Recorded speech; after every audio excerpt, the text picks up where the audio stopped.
Hey everybody, it's Rob here.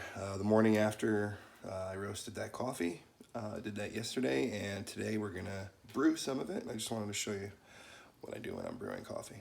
All right, so I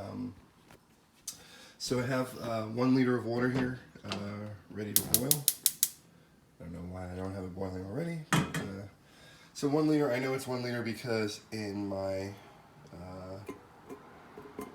French press, I have 1 liter marking right here. So I have a scale here set up with a mug that I'm going to measure the coffee in. This is our grinder, and we keep our coffee right here in a dark shelf so it doesn't spoil, it keeps fresh. And oh, mason jar is the way to go. It really is. So anyway, I'm going to measure out 60 grams.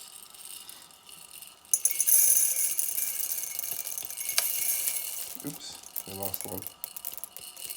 But that's okay. The cat's probably gonna get it. No, the cat's not gonna get it. This cat doesn't even go after bugs. It just hangs out. That's all it does. Anyway, 60 grams. That's for 2 people. All right. And one trick I want to show you, for those of you who have a grinder at home, put a little water on the back of the spoon and just stir it in here. Just that, a couple drops of water in here will stop the static electricity that happens in the grinder. It's really, I hate the phrase game changer, but that's what it is. So I just have a couple beans left. 1, 2, and grind it out.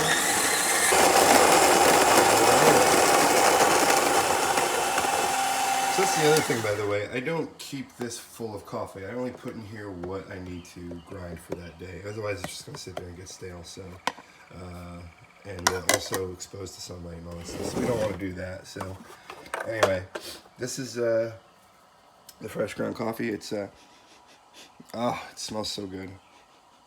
So, put that in there.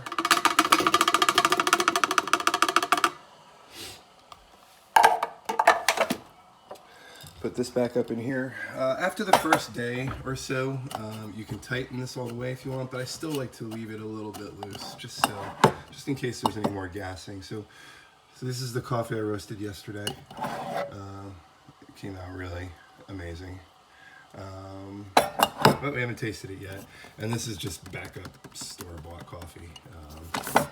We go organic when we can. All right, water's boiling.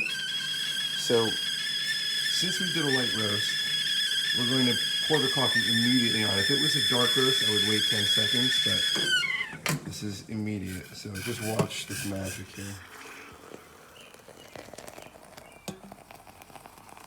This is a massive amount of bubbles, gassing coming out. So this is how you know your coffee's super fresh, as you just see this much off gassing. And watch, we didn't put that much water in even to get it all the way to the top there. So you're gonna see this kind of gas down, and that's how you know you got some really super fresh coffee. I put the timer on 3 minutes.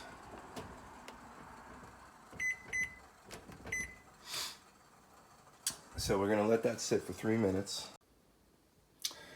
Okay, we've had 3 minutes.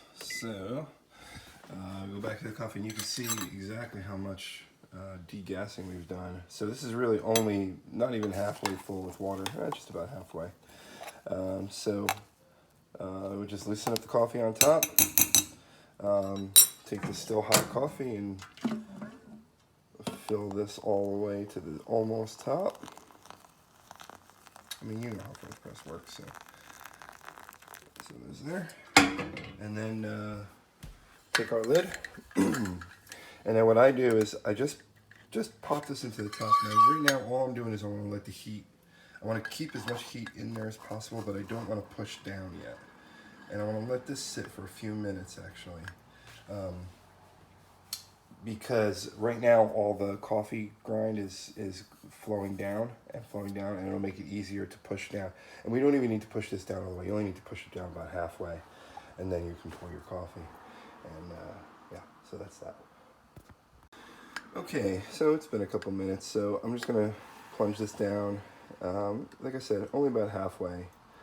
You don't need to push it all the way down. In fact, you don't want to push it all the way down to the bottom and press on the grains. You're going to release a lot of bitter stuff at the bottom if you do that. So push it down about halfway to about here, and it's really just it's just going to act as a filter. We don't need it to push all the grinds down. So right.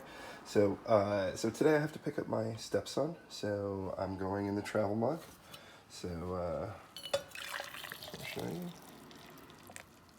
You guys don't get the experience here because this is video, but this is amazing. So this is how I drink it. I drink it straight up black. I don't need anything in it because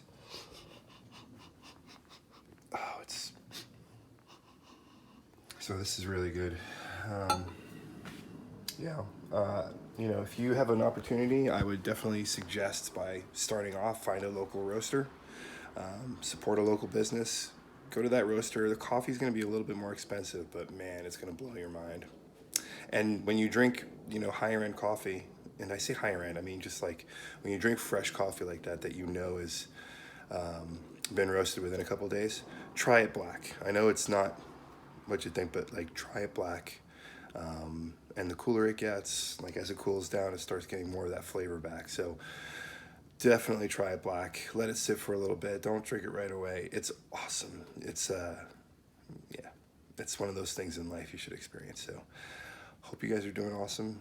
And man, this baby better come out soon because my wife's struggling. Come on, baby. You can do it. Get out of there. See you guys later. Bye. Hey, Moon. Everybody, this is Moonbeam. Yeah, how's it going, girl? You ready for some coffee? Mm-hmm.